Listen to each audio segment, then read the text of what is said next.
Phillips eye on the beat.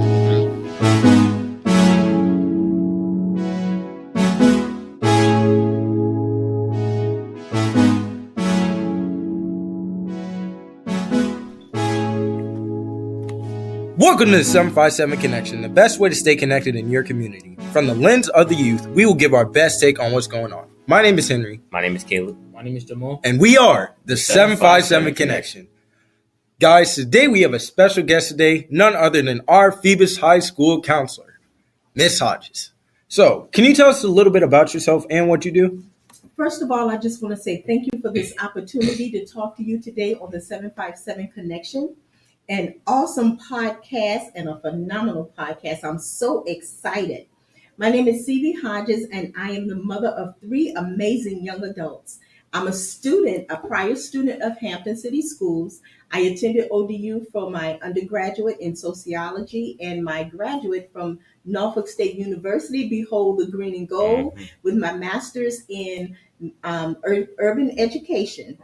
I have been working as a professional school counselor for a little over 15 years. I'm the freshman academy counselor here at Phoebus High School, and I love working with young people. Thank you for that. Now, as a school counselor, what are some things that you see regarding students' mental health? Well, some things that I see as a counselor regarding mental health is that it is on the increase. Young people are dealing with so many issues in and outside of school. These issues can be a barrier or a hindrance to their education. As a counselor, I work with students that deal with anxiety, depression, suicidal ideation, self harming, grief, stress, and not really being able to control their emotions. Again, these issues affect their academics, their relationships, and their ability to get along with other people. Some of these young people don't understand or know how to handle their emotions. Therefore, sometimes their responses to these issues will result in them acting out, walking out of class, arguing with adults, and even lashing out at others instead of addressing the real issue. Okay, thank you for that. What are some ways we can help to improve mental health? Well, as I think about mental health, some ways that I think can help improve mental health is first acknowledging that there are issues. Don't stigmatize anyone or make people feel bad if they do have issues. Allow them and provide a safe space for them to talk about their issues. And also, don't judge them. If they come and talk to you and say that they have issues, don't judge them and make them feel bad because they have issues. And refer students to any outside agency for additional support. I think that's good. There tends to be a certain level of, everybody doesn't know how to deal with their issues. So we feel like we need to be more aware of what issues that people may have and more aware of ways that we can, allow them to receive the help that they need. So I think that's really good. Statistically, we tend to see more mental health problems in our community, the African American youth. What's your belief as to why that may be? Well, you know what? I think this is a very interesting question because we do see mental health and problems in the African American culture because of the challenges that we face, the challenges that the youth face on a day to day basis.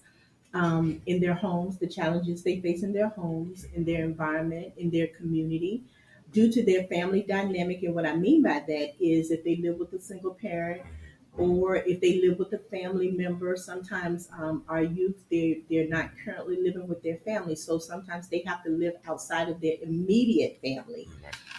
They have to work to help provide in their homes. There are also other factors that some African American youth face, but I think that with these factors, it does create a stigma because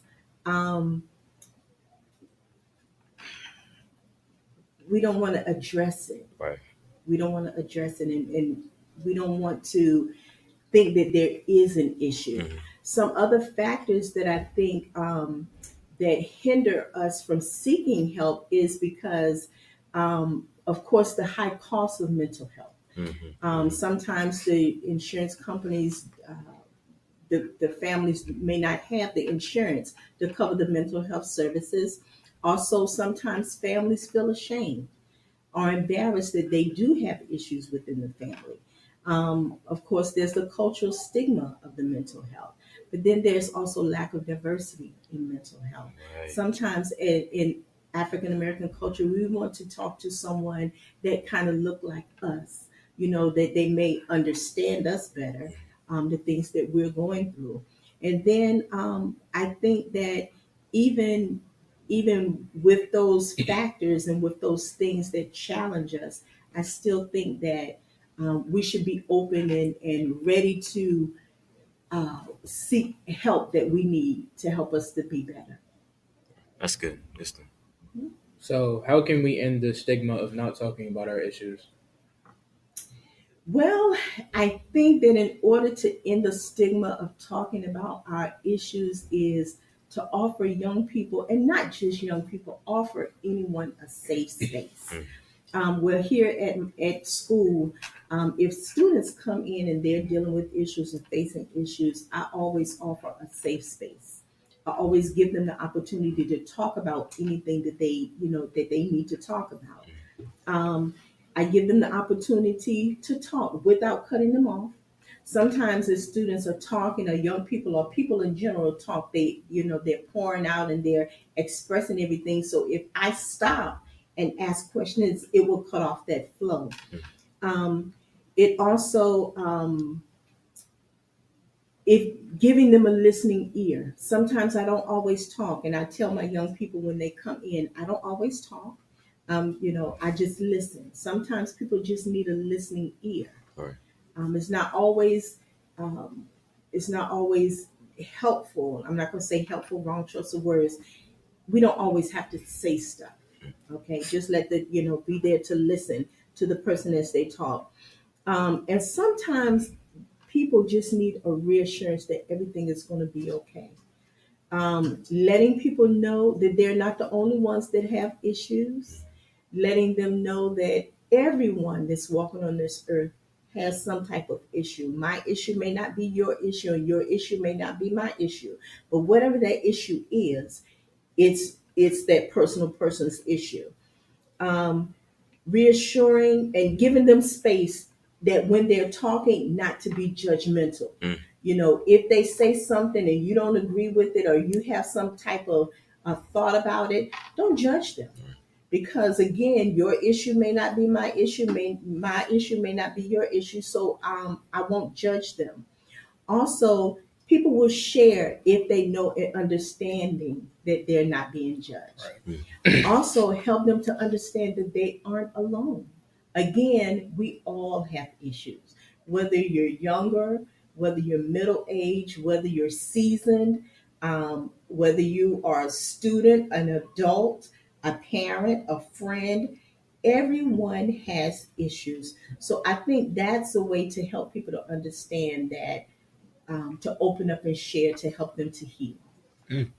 That's a good point. Do you have any advice for the listeners that are listening to our podcast? Well, first of all, my advice would be if you're dealing with any type of issue, I don't care what it is from A to Z. First of all, you have to acknowledge that you have an issue. Acknowledge that there is a problem. Acknowledge, that problem may not seem like it's a big issue to someone else, but acknowledging that there's a problem first. Then the second issue would be discuss it with someone that you trust. Okay, whether it's your parent, some young people, they don't like talking to their parents because they may think, oh, my parent don't understand, they're a little bit older. But if you can't talk to your parent, talk to a trusted adult. Talk to a responsible adult. Talk to a counselor, whether it's a school counselor or a counselor outside. If you attend church or a synagogue or your house of worship, talk to your pastor. If you're employed, talk to your employer. Third, be willing to open up and be truthful about whatever it is that you're feeling, whatever that is that you're going through, what you're thinking, things that you have encountered. Some people They don't want to share about the things that they've encountered because they're embarrassed or they feel ashamed. So they're closed off. They don't want to open up. But it's important to be able to open up and share about those things. Fourth, you have to do the work to get better. Okay? In order to get better, you have to do the work. And what I mean by that is if you talk to a counselor and the counselor tell you to journal, right? Okay, the more and more you get those things up, the more and more it's going to help you. So journal or even write a letter. If the counselor tell you to write a letter or to do some type of homework, do that homework. Fifth, know that getting better or healing is a process. It may not take overnight. You may not heal in a specific time frame, but know that it's a process, it's a journey. Also, work on, know that getting better, it will take work, and you may experience all kinds of emotions going through this process. You may one day be happy, sad, crying, but know that you are on that process and journey of being healed. And you may also want to give up because you don't see the healing fast enough. Don't give up. Don't give up. Just keep working. Tell yourself, you have to also talk to yourself. It's okay to talk to yourself and talk, do that self-talk. Okay, I'm getting better. I'm getting better. I'm working on myself. I'm doing better. It's like an athlete. If you're an athlete or if you're working towards something, you may not always see the improvement. You may not always see that things are working, but the more and more you work at it, it'll get better. So that would be my advice to listeners if you are dealing with any kind of issue. That's deep. All right. Well, we want to thank you for your time, Miss Hodges. We want to thank our listeners. We will be providing a list of some social media outlets that you may be able to look forward to in terms of mental health and help your mental health. We want to thank you for giving us your time and for the knowledge. And we want to say you're never too young to make a change. Thank you. Thank you.